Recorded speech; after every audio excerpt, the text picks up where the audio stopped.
અમદાવાદમાં આ વર્ષે પણ ભગવાન જગન્નાથજીની રથયાત્રા જૂના રૂટ ઉપર જ નીકળશે। 2023માં મહાનગરપાલિકાએ રથયાત્રાના રૂટના નવીનીકરણની જાહેરાત કરી હતી।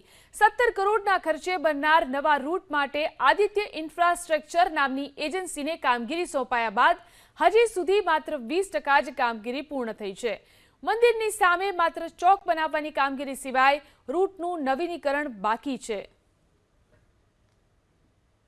અમદાવાદ મહાનગરપાલિકા દ્વારા છેલ્લા 3 વર્ષના બજેટમાં લેવામાં આવનાર દરખાસ્ત બાદ પણ તેની કામગીરી હજી માત્ર 15% જેટલી પૂર્ણ થઈ હોય તે પ્રકારની પરિસ્થિતિ છે। વાત છે અમદાવાદના જગન્નાથ મંદિરના રૂટની, જેના નવીનીકરણની કામગીરી અમદાવાદ મહાનગરપાલિકા તરફથી શરૂ થવાની હતી।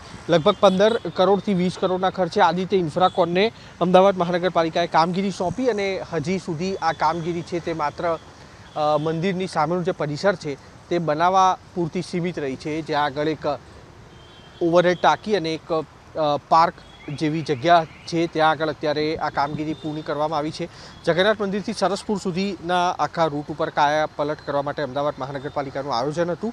એટલું જ નહીં, લાઇટની ડિઝાઇન અને તેની સાથે ફૂટપાથની ડિઝાઇન છે તેમાં પણ ફેરફાર કરવા માટેનું અમદાવાદ મહાનગરપાલિકાનું આયોજન હતું, પરંતુ તે કામગીરી ખૂબ ધીમી ગતિએ ચાલતી હોય તે પ્રકારની પરિસ્થિતિ અત્યારે જોવા મળી છે।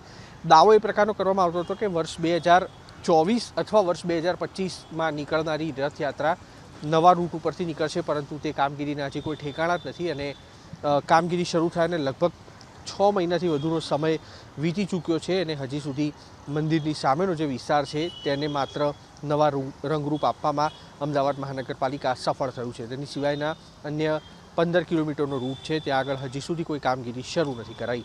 કેમેરામેન કરણ પ્રજાપતિ સાથે કુશાંક સોની, એબીપી અસ્મિતા, અમદાવાદ। આનું કામ પણ કેટલાક અંશે પૂર્ણ થવા આવ્યું છે।